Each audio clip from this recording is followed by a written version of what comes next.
Tirurangadi today news അപ്ഡേറ്റിലേക്ക് സ്വാഗതം. വീടിന്റെ മുറ്റം മനോഹരമാക്കാൻ തിരഞ്ഞെടുക്കുന്ന സ്റ്റോൺസ് ഏറ്റവും ക്വാളിറ്റിയുള്ളത് വേണം. ഏറ്റവും അഫോർഡബിൾ പ്രൈസിൽ ഏറ്റവും ബെസ്റ്റ് ഡെസ്റ്റിനേഷനിൽ നിന്നും. ഫ്ലോറിംഗിൽ ഏറ്റവും best Pasco paving and euro tiles. നിർമ്മാണത്തിലെ സമാനതകളില്ലാത്ത ക്വാളിറ്റി, വിദഗ്ധരായ തൊഴിലാളികളും ഇൻസ്റ്റലേഷനിലെ കൃത്യതയും, കുറഞ്ഞ ചെലവിൽ വീട് നിർമ്മിക്കാൻ ആവശ്യമായ ലോക്ക് ബ്രിക്സിന്റെയും ഹോളോ ബ്രിക്സ്, AAC ബ്ലോക്സ്, ജാളികൾ എന്നിവയുടെയും ഗംഭീര കളക്ഷൻ. ഇതെല്ലാം ഇത്രയും വിലക്കുറവിൽ. നിങ്ങളുടെ മുറ്റങ്ങൾക്ക് പാസ്കോയുടെ ഉറപ്പ്. പാസ്കോ. വാർത്തകൾ വിശദമായി. ഭിന്നശേഷിക്കാരോട് സഹതാപമല്ല സഹാനുഭൂതിയാണ് സമൂഹം കാണിക്കേണ്ടതെന്ന് അസിസ്റ്റന്റ് കളക്ടർ VM ആര്യ. ഭിന്നശേഷി പരാതി പരിഹാര ചുമതലയുള്ള ഉദ്യോഗസ്ഥർക്ക് വേണ്ടി കളക്ടറേറ്റ് കോൺഫറൻസ് ഹാളിൽ സംഘടിപ്പിച്ച പരിശീലനം ഉദ്ഘാടനം ചെയ്യുകയായിരുന്നു അസിസ്റ്റന്റ് കളക്ടർ.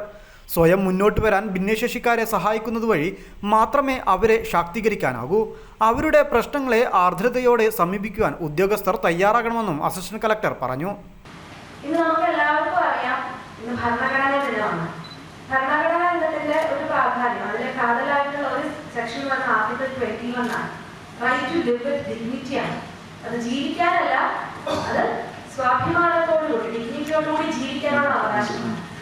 എനിക്ക് തോന്നിയിട്ടുണ്ട്, നമ്മൾ പലപ്പോഴും ഭിന്നശേഷിക്കാരായവരോട് ചെയ്യുന്ന ഒരു വലിയ ക്രൂരത അവരോട് കാണിക്കുന്ന സിമ്പതിയാണ്. സിമ്പതി ഉണ്ടാകും, പക്ഷെ എമ്പതി ഉണ്ടാവില്ല, കമ്പാഷൻ ഉണ്ടാവില്ല. അതായത് അവരെ നോക്കി സാഹചര്യങ്ങളല്ല, ഒരേപോലത്തെ സ്ട്രഗിൾ അല്ല എല്ലാവരും എടുക്കുന്നത് എന്ന് മനസ്സിലാക്കി കുറച്ചുകൂടെ ബുദ്ധിമുട്ട് അനുഭവിക്കുന്നവരെ നമ്മൾ സഹായിക്കുക, അവരെ സ്വയം മുന്നോട്ട് വരാൻ സഹായിക്കുകയാണ് ചെയ്യേണ്ടത്. അതല്ലാതെ നമ്മൾ സിമ്പതി മാത്രം കാണിച്ചത് കൊണ്ട് അതൊരിക്കലും ഒരു എംപവർമെന്റ് ആകുന്നില്ല.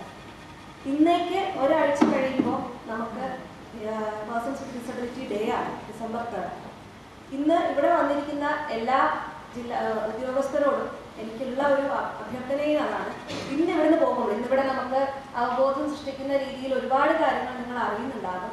നിങ്ങളുടെ ഓഫീസുകളിലെ നിജസ്ഥിതിയും നിങ്ങൾക്ക് അറിയായിരിക്കും. ഇന്ന് ഇവിടുന്ന് പോകുമ്പോൾ ഇത്തരത്തിൽ ബുദ്ധിമുട്ട് അനുഭവിച്ചു വരുന്ന ഒരു വ്യക്തി നമ്മളുടെ ഓഫീസിലുണ്ടെങ്കിൽ അവർക്ക് വേണ്ടി എൻ്റെ ഓഫീസ് സാഹചര്യം മെച്ചപ്പെടുത്താൻ ഒരു ചെറിയ കാര്യമെങ്കിലും ചെയ്യാൻ പറ്റുമോ എന്ന് ആലോചിക്കുകയും അത്തരത്തിൽ ഒരു ചെറിയ കാര്യം അടുത്തൊരാഴ്ചക്കുള്ള ഒരു ചെറിയ മാറ്റമായിരിക്കാം.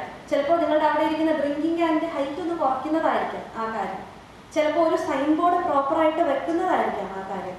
അത്തരത്തിലൊരു ചെറിയ കാര്യമെങ്കിലും ചെയ്യാൻ പറ്റുമോ എന്നുള്ള രീതിയിൽ ഒന്ന് ചിന്തിക്കുകയും ഒരാഴ്ച കൊണ്ട് അല്ലെങ്കിൽ ഒരു മാസം കൊണ്ടെങ്കിലും അത്തരത്തിലുള്ള ഒരു മാറ്റം നിങ്ങളുടെ ഓഫീസുകളിൽ വരുത്തുകയും എല്ലാത്തിനുപരി നിങ്ങളുടെയും അതോടൊപ്പം തന്നെ നിങ്ങളുടെ കൂടെയുള്ള ഉദ്യോഗസ്ഥരുടെയും മനസ്സിൽ ആ മാറ്റം വരുത്തുകയും നമ്മൾ അവർക്ക് കൊടുക്കുന്നത് ഔദാര്യമല്ല, അവരുടെ അവകാശമാണെന്നുള്ള തിരിച്ചറിവ് നമ്മൾ ഓരോരുത്തരിലും ഉണ്ടാവുകയും ചെയ്യേണ്ടതാണ് ഏറ്റവും പ്രാധാന്യമെന്ന് തോന്നുന്നു. ഭിന്നശേഷി കമ്മീഷണർ ഡോക്ടർ PT ബാബുരാജ് ചടങ്ങിന് അധ്യക്ഷത വഹിച്ചു. സർക്കാർ ഓഫീസുകളുടെ അന്തരീക്ഷവും ഉദ്യോഗസ്ഥന്മാരുടെ സമീപനങ്ങളും ഭിന്നശേഷി സൗഹൃദമാക്കേണ്ടതിന്റെ ആവശ്യകതയെക്കുറിച്ച് ഡോക്ടർ PT ബാബുരാജ് വിശദീകരിച്ചു. Administrative officer M Zainul Abudheen, ജില്ലാ സാമൂഹ്യനീതി ഓഫീസർ ഷീബ മുന്താസ, ജില്ലാ വനിതാ ശിശുവികസന ഓഫീസർ ആശ മോൾ KV എന്നിവർ ചടങ്ങിൽ സംസാരിച്ചു. ഭിന്നശേഷി വ്യക്തികളുടെ അവകാശ നിയമങ്ങൾ സംബന്ധിച്ച കേന്ദ്ര സംസ്ഥാന ചട്ടങ്ങൾ ക്ലാസുകളിൽ വിശദീകരിച്ചു. News desk, Malappuram.